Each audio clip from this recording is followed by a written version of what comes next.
സുപ്രഭാതം, good morning സഹോദരി സഹോദരന്മാരെ. ഞാൻ പതിവ് പോലെ കുരിശുവീട്ടിൽ ജോൺ അഗസ്റ്റിൻ, എറണാകുളത്ത് നിന്ന്.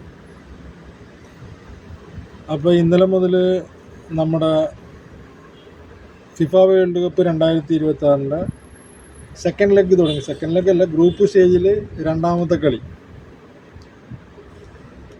അപ്പോൾ ഗ്രൂപ്പ് അടിസ്ഥാനത്തിലാണ് ഞാൻ ആദ്യം പറയണത്. ഇന്ന് രാവിലെ കണ്ട മെക്സിക്കോ സൗത്ത് കൊറിയ മത്സരം. മെക്സിക്കോ അവസാന നിമിഷം ഒരു ഗോളടിച്ച് 1-0 ജയിച്ചു. രണ്ട് ടീമും നന്നായിട്ട് തന്നെ കളിച്ചു. ഒരേ കപ്പാസിറ്റിയുള്ള രണ്ട് ടീമുകൾ കാണുമ്പോഴത്തേക്കും കളി കാണുന്നവർക്ക് ഒരു രസമുണ്ട്. എൻ്റെ അഭിപ്രായത്തിൽ സൗത്ത് കൊറിയ കുറച്ചും കൂടി ബെറ്ററായിരുന്നു. പക്ഷേ മെക്സിക്കോയിൽ നടക്കുന്ന കളിയായതുകൊണ്ട് തന്നെ ആ രാജ്യത്തെ കളി കാണുന്ന ജനങ്ങളുടെ മുഴുവൻ സപ്പോർട്ടുണ്ടായിരുന്നു. സൗത്ത് കൊറിയ അവരുടെ പരമാവധി ശ്രമിച്ചു, ഗോൾ മടക്കാനായിട്ട് നടന്നില്ല.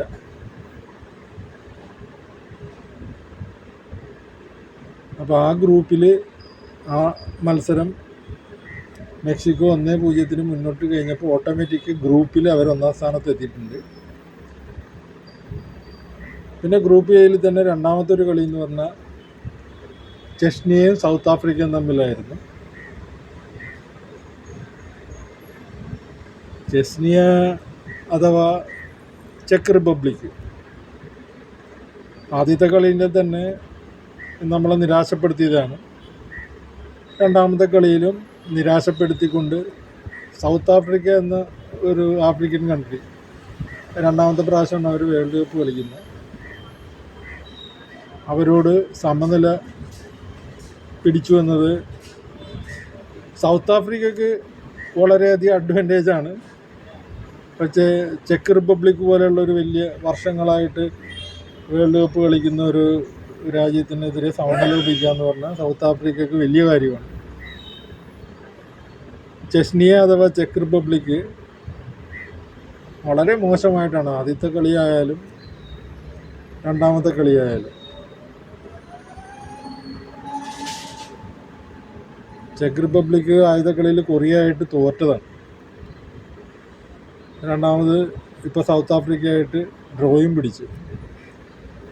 വേൾഡ് കപ്പ് തുടങ്ങുന്നതിന് മുമ്പ് ഓരോ ഗ്രൂപ്പിലും നമ്മൾ സാധ്യത നോക്കിക്കഴിഞ്ഞിട്ടുണ്ടെങ്കിൽ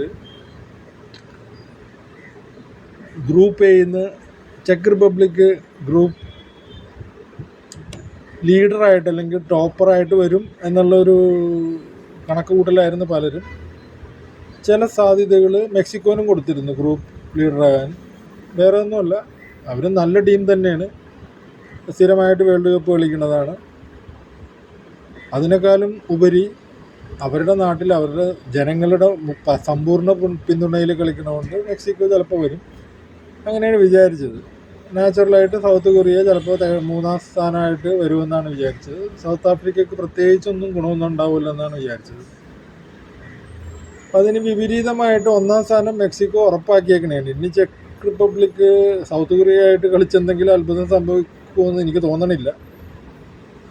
മെക്സിക്കോ ആയിട്ടും സൗത്ത് ആഫ്രിക്ക ആയിട്ടും അവർ ഈ രീതിയിൽ സൗത്ത് കൊറിയ ആയിട്ട് അവർ തോറ്റു.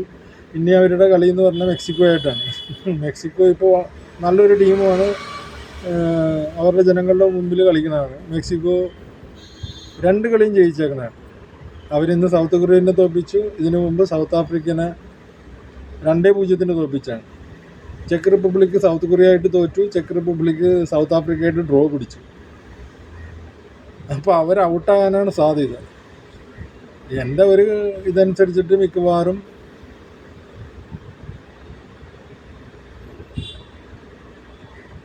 ഈ ഗ്രൂപ്പിൽ നിന്ന് മെക്സിക്കോയും സൗത്ത് കൊറിയയും മാത്രം മുന്നോട്ട് പോവുള്ളൂ. മൂന്നാം സ്ഥാനക്കാരുണ്ടാകാൻ സാധ്യത കുറവാണ്. അങ്ങനെ എന്തെങ്കിലും സാധ്യത വേണമെങ്കിൽ മെക്സിക്കോനെ ചെക്ക് റിപ്പബ്ലിക് തോൽപ്പിക്കണം, അല്ലെങ്കിൽ സൗത്ത് ആഫ്രിക്ക സൗത്ത് കൊറിയനെ തോൽപ്പിക്കണം. ഇത് രണ്ടും പോസിബിൾ അല്ല. അതാണ് ഈ ഗ്രൂപ്പിൻ്റെ ഏറ്റവും കൂടുതൽ സാധ്യത. അപ്പോൾ ഈ ഗ്രൂപ്പിൽ നിന്ന് മിക്കവാറും മെക്സിക്കോ സൗത്ത് കൊറിയ മുന്നോട്ട് വരുമെന്ന് തന്നെ വിശ്വസിക്കുന്നു. ഇനി രണ്ടാം ഗ്രൂപ്പിലെ കളി ഗ്രൂപ്പ് ബിയിലായിരുന്നു. കാനഡയും ഖത്തറും തമ്മിലുള്ള കളിയായിരുന്നു.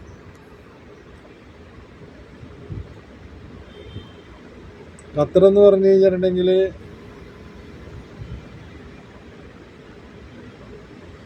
ആദ്യത്തെ കളിയിൽ സ്വിറ്റ്സർലാൻഡായിട്ട് ഡ്രോ പിടിച്ചതാണ്.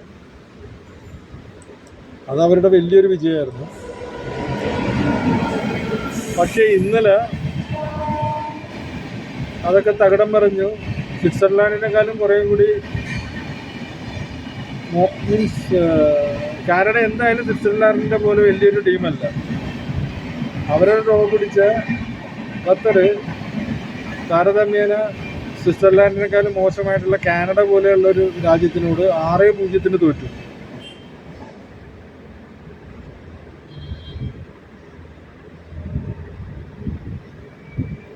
കളി ഞാൻ കണ്ടു. അതിൽ ഖത്തറിനൊരു റെഡ് കാർഡും കിട്ടി. അപ്പോൾ ഖത്തറിൻ്റെ കാര്യം ഏതാണ്ട് തീരുമാനമായി ഇതോടെ. അതനുസരിച്ച് കാനഡക്ക് ആദ്യമായിട്ട് ഒരു പോയിൻ്റ് കിട്ടി. അതായത് ഒരു കളി ജയിച്ചു കഴിഞ്ഞാൽ 3 പോയിൻ്റാണ്. ഇതിനു മുമ്പുണ്ടായിരുന്ന കളിയിൽ അവർ സമനിലയെ പിടിച്ചത് ബോസ്നിയയായിട്ട്. രണ്ടാമത്തെ കളിയിൽ സ്വിറ്റ്സർലാൻഡും ബോസ്നിയയും കൂടിയായിരുന്നു. 4-1 അവർ ജയിച്ചു. കളിയുടെ റിസൾട്ട് കാണുന്ന പോലെ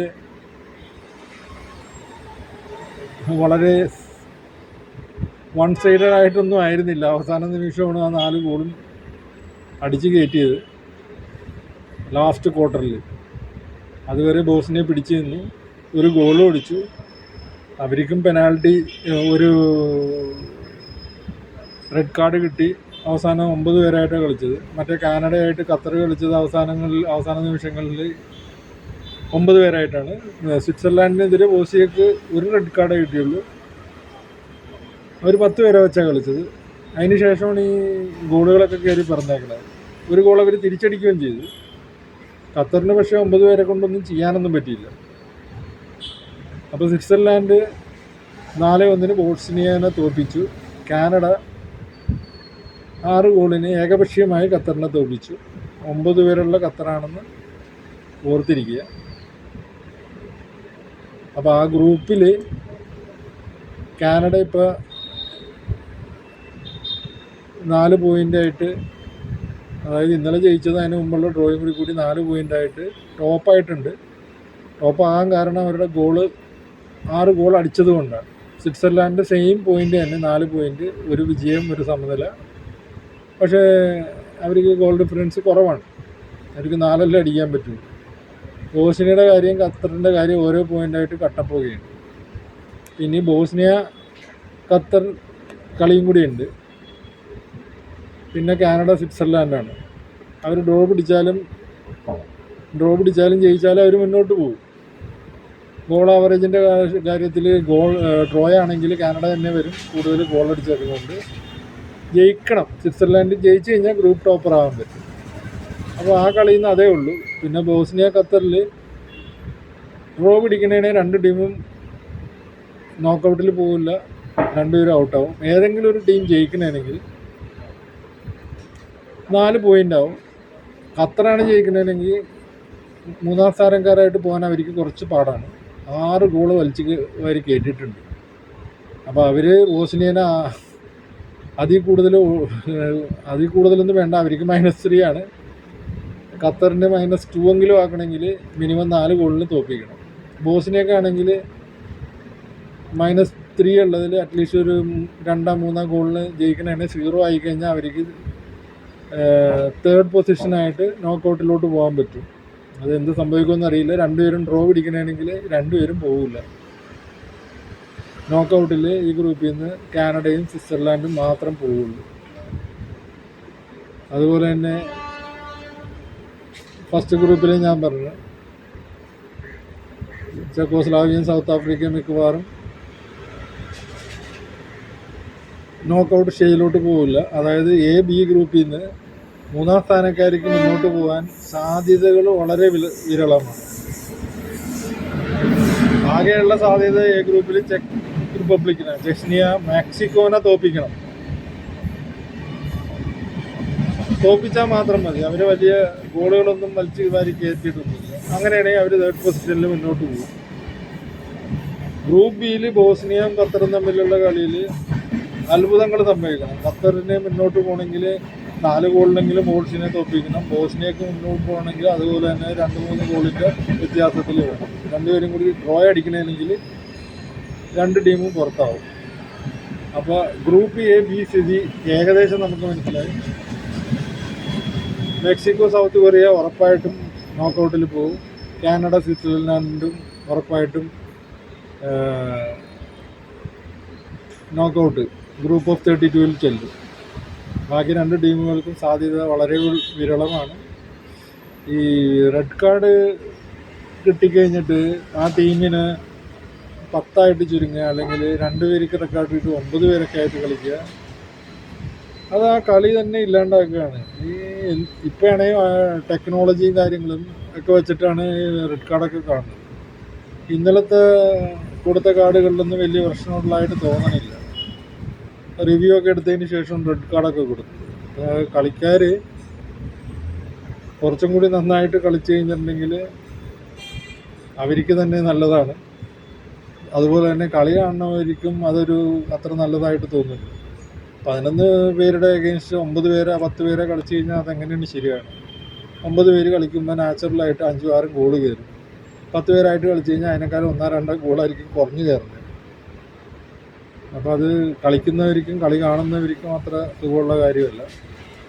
അപ്പോൾ ഇന്നത്തെ റിവ്യൂ ഇത്രേ ഉള്ളൂ. ബാക്കി നാളെ കാണാം. നന്ദി, നല്ല നമസ്കാരം.